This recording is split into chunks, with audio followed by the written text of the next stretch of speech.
The shot you hit there at the end, towards the end of the Mississippi State game, the one right in front of the bench with the shot clock coming down. What happened on that play? I mean, how aware of you that the shot clock was about to go off? I think PJ lost the ball. My defender helped. I just went and got it, took one dribble and shot it. I knew the shot clock was going down, so I just tried to make a play and made the shot. You act like you've seen the video of that play since then. Huh? Have you seen the video of it? Yeah, I watched it. Yeah. What was your reaction when you watched it the first time? Just the shot I made. I feel like I can do that regularly, I guess.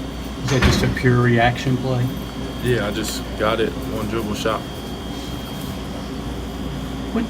Coach, I mean, you guys have won 10 in a row, but Coach Cal says he's holding you guys accountable, that you're not playing as well as you can play.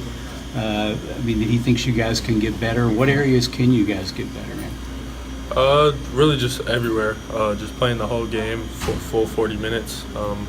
Thought we played good in the first half against Mississippi State, but just making that the whole game, I think we would have won by more than we did. What kind of happened when they made their run? Just lack of focus, really. We didn't make the right plays on offense. We turned it over a few times in a row. And, we knew they were going to make a run, but I think we didn't stop the bleeding how we should have. We should have slowed it down a little bit. Got the ball inside and made the right play. You got the team that's tied for second and the team that's in first place in the league, both this week at home. How significant of a week does it feel like in terms of, it's going to go a long way towards determining who wins the SEC? It's a big week for us. Not trying to look ahead, so just tomorrow is obviously the biggest game right now. So just, going to that game with as much focus as we've had all year. Hopefully get that W and then focus in for Tennessee. How many of those LSU guys do you know? Have you played against or played with? I know 3 of them: Nas Reed, Emmett, and Javante. What about Nas Reed? I mean, what kind of problems does he?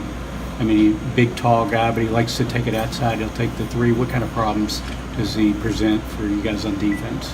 I think PJ will be able to take care of him. PJ's, I think, one of the best players in the country. So, I think we'll be fine with him. Honestly, he's a good player though, but I think PJ will be able to handle him. Cal's obviously team-wide, but individually continues to challenge PJ.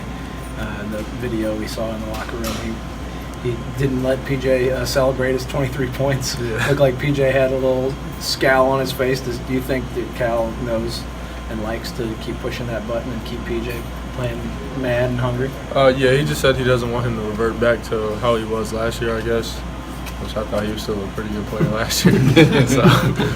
But yeah, he just wants the best for PJ. So he's just gonna continue to get on to him, and just hopefully PJ just keeps producing how he's been. Does PJ ever react to that? Does he, like, when he's playing like he thinks is good enough? Does he say anything to Cal, like kind of give it back to him? He doesn't really say anything. He knows he's playing well, so he's just playing with confidence right now. How much did that 3-game stretch fly at, including Kansas against ranked teams, feel like prepared you for like this upcoming week? Yeah, it should be. That little stretch we had was a good test for us. I think the next stretch we have will be another test for us. So just being focused and bringing every day in practice and continue to get better. What do you feel like you all learned from that, though? Getting through that stretch. We can obviously compete with anybody. We got to be focused and bring it every game. You guys have had a real clear game plan in these recent games. LSU is a team that does a lot of things really well. Is there something you've been able to focus in on? Well, today will be our first time actually kind of prepping for them, so we haven't really talked about them too much. But we know they got a good point guard who makes plays off the dribble, so just being able to contain him. Can you sense that Ashton gets excited when he knows there's somebody else that's got an elite point guard? Yeah, he takes that personally, so he'll be able to go out there and compete tomorrow. But like I said, Ashton's one of the best point guards in the country, so I think he'll go out there and make it happen. What do you take personally when you go into a game? Nothing really. I just go and play. Is PJ now the best 3-point shooter on this team? Yeah. Does he trash talk at all to the rest of the shooters? Yeah, he says the little shooters. Yeah, he says he has the best percentage, so I guess he's the best shooter. How much that big 3 you hit right in front of the bench late in the game Saturday? Coach always talks about being prepared to shoot before you get the ball. Not you, but all guys. I wondered how much you were able to be ready to shoot. I couldn't see it clearly. I wondered if the ball just happened to come to you. Yeah, it kind of just bounced out of PJ's hand. I didn't really have a choice but to shoot it because of the shot clock, so Right. I just took one dribble and made the shot.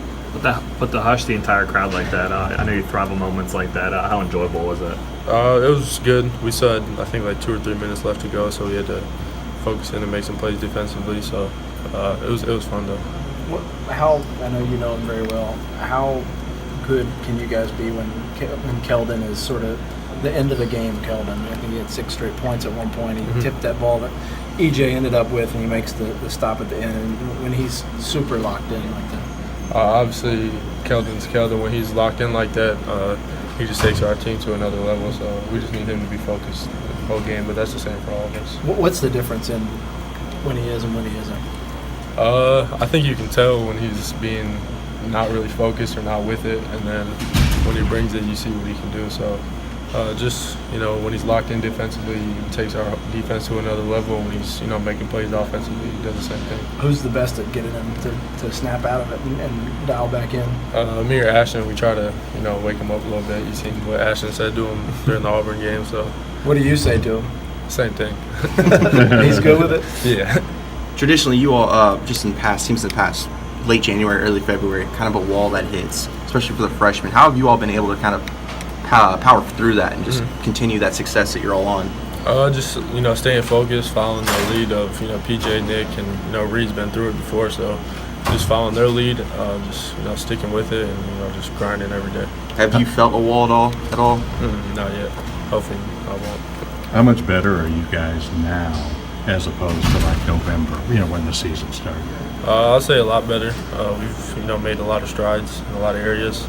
Still got a lot to improve on, as Coach, as he said, but, just continue to come to practice every day and work hard to get better. And I wondered what you thought of Ashton was not one of the finalists for the Bob Cousy Award, the best point guard in the country. 10 guys, and he wasn't one of them. I was surprised, but I wonder what you think of something like that. I didn't see it, but I was surprised. I'd be surprised too.